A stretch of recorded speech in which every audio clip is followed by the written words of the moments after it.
जय श्री कृष्णा। मित्रों, आज जो मैं बताने जा रहा हूँ, ड्रीम 11 से क्या आपकी कुंडली में धन प्राप्ति के योग है क्या? क्योंकि लॉटरी सट्टा तो अब बहुत कम देखने को मिलता है, तो ड्रीम 11 जो कि आज की तारीख में एकमात्र अकस्मात धन प्राप्ति का और भी साधन है, लेकिन चर्चा में जो है मैं उसकी बता रहा हूँ। साधन बन गया है, कुछ भी हो सकता है, लॉटरी सट्टा भी हो सकता है। एक मैंने उदाहरण लिया ड्रीम 11 का, क्या योग है।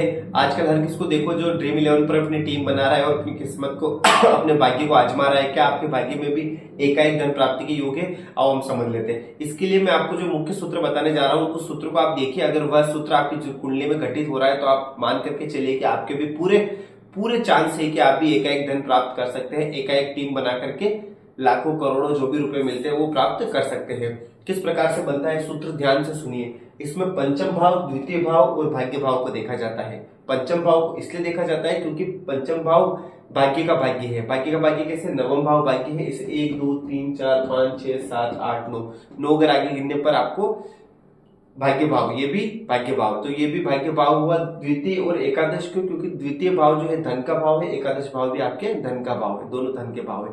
इसीलिए द्वितीय, एकादश और पंचम को देखा जाता है। अब आप देखिए, यदि पंचम, द्वितीय और एकादश में राहु अथवा केतु विराजमान हो। राहु और केतु क्यों? क्योंकि राहु और केतु आश्चर्य के कारक है, अकस्मात के कारक है। अकस्मात धन के लिए राहु और केतु को ही देखा जाता है जन्म कुंडली में। पंचम, द्वितीय और एकादश में राहु अथवा केतु विराजमान हो एवं इनके जो स्वामी है वो बलवान होकर के लग्नेश के मित्र हो, तो मान करके चलिए कि आपको जीवन में एकाएक धन प्राप्त होगा ही होगा। अकस्मात बड़ा धन प्राप्त होगा ही होगा। उदाहरण से समझिए, मान लीजिए कि कर्क लग्न की कुंडली है, तो कर्क लग्न के लग्नेश कौन हुए? चंद्रमा।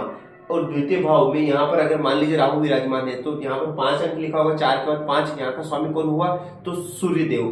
तो चंद्रमा और सूर्य दोनों नैसर्गिक मित्र है। अब सूर्य बलवान होकर के कुंडली में कहीं पर भी विराजमान हो सकते हैं, मूल त्रिकोण के, स्वग्रही या उच्च के होकर के या मित्र ग्रही होकर के, पर बलवान होने चाहिए किसी भी रूप में। तो बलवान होकर के यदि वह बलवान है, लग्नेश के मित्र हुए चंद्रमा के कारण, और यहाँ पर राहु विराजमान है, तो मान करके चलिए कि आपको एकाएक जीवन में धन प्राप्त हो गई होगा। अब ये शेयर मार्केट में भी हो सकता है, क्योंकि शेयर मार्केट में भी एकाएक धन प्राप्त होता है। दूसरा, मैं एक बात और आपको बता दूं कि द्वितीय और पंचम भाव धन के भाव है, इसीलिए इसमें ये धन के लिए कहा गया है। और पंचम भाव देखो, गुप्त भाव, अष्टम भी गुप्त भाव है, लेकिन यहाँ गुप्त के लिए चर्चा की जाती है, हम अकस्मात की चर्चा करते हैं, इसलिए हम पंचम से चर्चा करेंगे।